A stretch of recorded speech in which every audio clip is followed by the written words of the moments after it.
जा रही है? जरा समझें कि क्या संविधान बदलने की तैयारी हो रही है? क्या लोकतंत्र खत्म हो जाएगा मोदी फिर से आ गए तो, जैसा राहुल गांधी कह रहे हैं? और क्या ऐसा हो जाएगा कि अब प्रधानमंत्री नहीं, आने वाले दिनों में नरेंद्र मोदी राजा बन जाएंगे, जैसी बातें कही जा रही हैं? सबसे पहले अनीता जी मैं आपसे समझना चाहता हूं, भारतीय जनता पार्टी का जवाब क्या है? देखिए दिनेश जी, कांग्रेस के पास में बोलने के लिए कुछ भी बाकी नहीं बचा है। विकसित भारत और भारत की अर्थव्यवस्था, भारत की डेवलपमेंट जो इतनी तेजी से बढ़ रही है, तो कांग्रेस को एक नैरेटिव सेट करने की कोशिश हो रही है कि किसी तरह से लोगों को ये बताया जाए कि संविधान बदल रहा है। जबकि मैं आपको बताना चाहूंगी, जो मूल विषय है वो ये है कि कांग्रेस बहुत तड़फड़ा रही है 10 सालों में कि सत्ता से बाहर है तो जीतना मुश्किल हो गया उसका। 60 साल बीजेपी ने संघर्ष किया, लेकिन इतनी तड़फड़ाहट नहीं रही जितनी कांग्रेस को ऐसे तड़फड़ाते, मछली की जैसे तड़फड़ाते हुए देखा है। और इस वजह से राहुल गांधी कुछ भी कहने को तैयार है। जबकि मैं बताना चाहूंगी कि संविधान जो है, माननीय बाबा साहब भीमराव अंबेडकर जी ने संविधान इतना लचीला बनाया और इतना फ्लेक्सिबल बनाया कि उसको समय के अनुरूप, समय की आवश्यकताओं के अनुसार उसमें बदलाव किया जा सकता है। जबकि यही राहुल गांधी कह रहे हैं कि हम 50% आरक्षण देंगे, यही है ना उनका कहना। तो संविधान कौन बदल रहा है भाई? संविधान कौन बदल रहा है? 50% आरक्षण भी नहीं, उससे ज्यादा दे देंगे वो कह रहे हैं। तो संविधान कौन बदल रहा है? आइए ये समझते हैं, संविधान बदल कौन रहा है और संविधान बदलने का डर क्यों दिखाया जा रहा है जनता को? देखिए, ऐसा कोई कि संविधान को, पब्लिक को डर दिखाया जा रहा, ऐसा नहीं है। संविधान में क्या चेंज, संविधान के संशोधन करके ऐसा नहीं किया। जो जनता की मांग होती है उसमें संशोधन किया जाता है। तो ये भी तो यही कर रहे हैं, ना कि संविधान को बदलने की बात। ना जो संविधान बदल रहे हैं और जो अभी आपके सामने मोदी मोदी मोदी मोदी कह रहे हैं, हाँ। तो अभी तो कहना वो, ये आजादी दिलाने वाली कांग्रेस है, बोलने का अधिकार दिलाने वाली कांग्रेस है, इसीलिए आज आप बोल रहे हो, अन्यथा नहीं बोल पाते। ये बात तो मोदी भी मानते हैं, लेकिन वो कहते हैं आजादी के समय वाली कांग्रेस नहीं रह गई है। ऐसा नहीं है। इस लोकतंत्र में भाजपा की, अभी बीजेपी को खत्म कर दिया गया।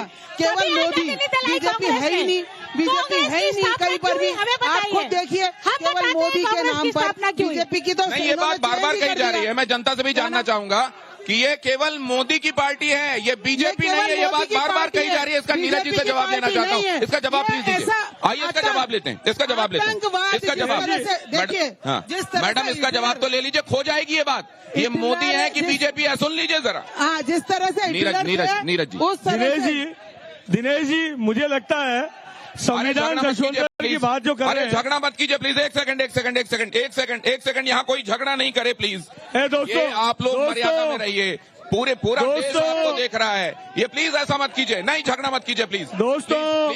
प्लीज शांत हो जाइए, प्लीज शांत हो जाइए। अरे भाई साहब प्लीज शांत हो जाइए। ये अमन का पैगाम देने वाली धरती है, ये शांति का पैगाम देने वाली धरती है। प्लीज इधर आइए, प्लीज इधर आइए। ये ऐसा मत कीजिए दोस्तों, ये गलत संदेश आएगा आज मेरे से। ऐसा मत कीजिए प्लीज, ऐसा मत कीजिए। दिनेश जी इधर आ जाइए, इधर आइए प्लीज, इधर आइए साहब, आप इधर आ जाइए प्लीज, आप आइए इधर। मुद्दों की बात ऐसा मत कीजिए प्लीज, अनुरोध मानिए, ऐसा मत कीजिए। मैं आपकी बातों को भी शामिल करूंगा। ये जनता क्यों इस तरीके से, ये अचानक गर्मी क्यों बढ़ गई इतनी ज्यादा? भैया आपकी बार 400 आ रहे इसलिए गर्मी बढ़ गई। बीजेपी वाले कह रहे हैं 400 पार, अब की बार ये 400 माइक मत पकड़। 400 आ रहे और ये जुमलों की सरकार है और अब की बार इनके जुमले नहीं चलेंगे। ये 400 पार नहीं तो हार है, इसलिए ये डेस्परेशन। सर, ये अजमेर तो जीत नहीं पा रहे, अजमेर तो जीता नहीं दे रहा 25 साल से, और ये बात कर रहे हैं 400 हार की। सर, ये इनको इमरजेंसी लगाने वालों को लोकतंत्र करने का अधिकार नहीं। इमरजेंसी लगाने वालों को लोकतंत्र की हत्या करने का अधिकार नहीं। देखिए, लोकतंत्र की रक्षा अगर की है तो भंवर पुष्पेंद्र चीफ यहाँ मौजूद हैं। भंवर थोड़ा अंदर आइए, मौजूद हैं। क्या ये अजमेर अचानक हमने ये जो गर्मी बढ़ती हुई देखी, ये गर्मी का असर है, चुनावी गर्मी का असर है? ये क्या ऐसा होता है क्या यहाँ? देखिए, चुनावी गर्मी का असर है। राजस्थान हालांकि इस तरह की संस्कृति का राज्य नहीं है जो आप ये देख रहे हैं। चुनावी गर्मी, और देखना थोड़ी देर बाद ये सब आपस में गले मिलते भी नजर आएंगे, क्योंकि ये बड़ा। आप लोग गले भी मिलेंगे इसके बाद? तो क्या बात ये नुमाइशी है क्या? ये नुमाइशी है। अच्छा ठीक है, ये भंवर, क्योंकि आपने यहां से न जाने कितने स्टिंग ऑपरेशंस भी किए हैं, आपने एक्सक्लूसिव खबरें दी हैं हम लोगों को, पूरे देश को दिखाया है कि अजमेर जिन जिन वजहों से देखा जा रहा था कि भाई उसका क्या हुआ, वो बयान दिया गया था, कई बयान यहां से आए, उसकी असलियत आपने दिखाई। इस जगह को आपने कैसे समझा और क्या इशारा है 2024 के बारे में? देखिए 2024 का इशारा बिल्कुल साफ है। जिस तरीके से मैंने बताया कि स्टिंग्स हमने यहाँ पर किए थे, खासतौर पर धार्मिक जो बातें थी वो निकलकर यहाँ पर आई, क्योंकि ये आप देखिए एकमात्र ब्रह्मा की नगरी भी पुष्कर यहीं पर है, और दरगाह शरीफ जो कि अपने आप में एक बड़ा धार्मिक स्थल है मुस्लिमों का, वो भी यहीं पर है। तो आप देखिए कि हिंदू मुस्लिम की जो बात होती है वो कहीं न कहीं यहाँ पर सार्थक होती भी नजर आती है। ये फैक्टर बहुत बड़ा काम नहीं तो हिंदू मुस्लिम की बात होती है तो एक दूसरे के साथ भाईचारे की बात होती है या भाईचारा बना दिया जाता है, ये भी समझने की कोशिश करेंगे। लेकिन उससे पहले जरा मैं आपसे ये समझना चाहता हूँ, नहीं एक सेकंड नौरत साहब, ये असल में कहा यह जा रहा था कि गर्मी इसलिए बढ़ गई क्योंकि 400 हार आप कह रहे हैं। अगर बीजेपी 400 हारेगी तो आप क्या जीत रहे हैं?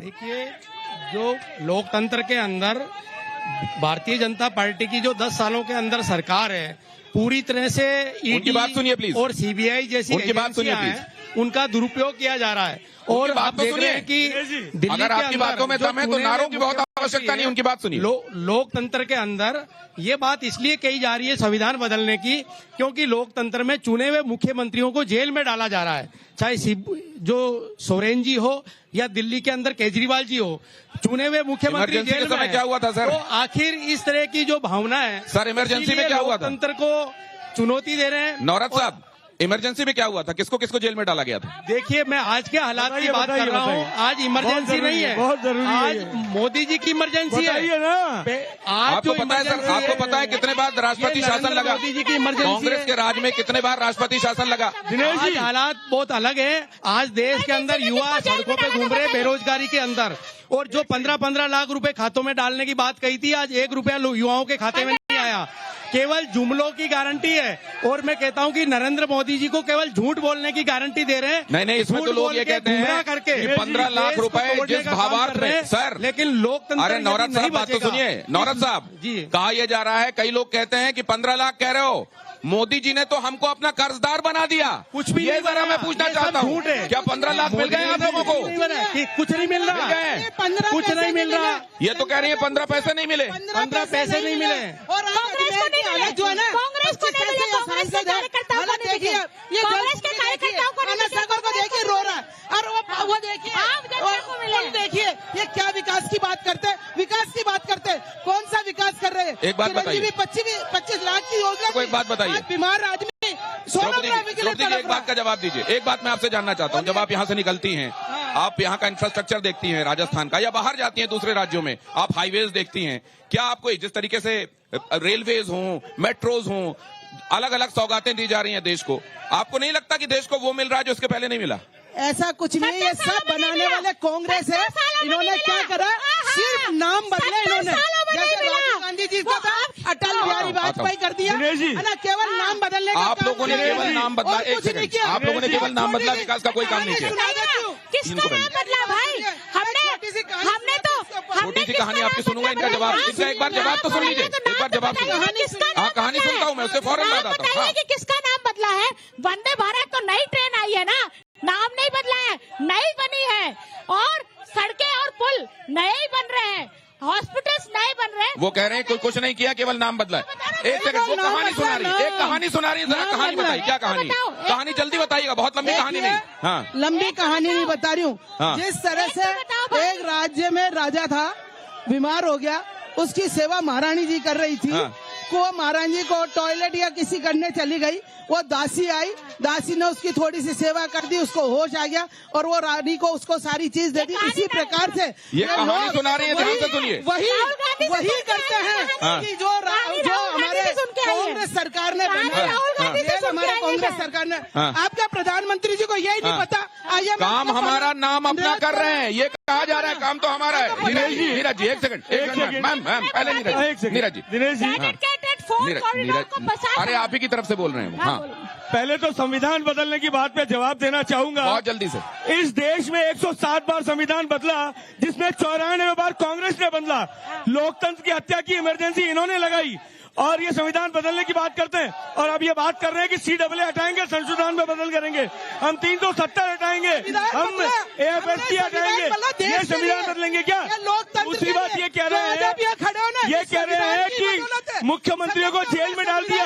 अरे इस राजस्थान के उप मुख्यमंत्री सचिन पायलट को जेल में डालने की हरकत इनके कांग्रेस के मुख्यमंत्री अशोक गहलोत ने की थी। एक बात बताइए, मैं आप लोगों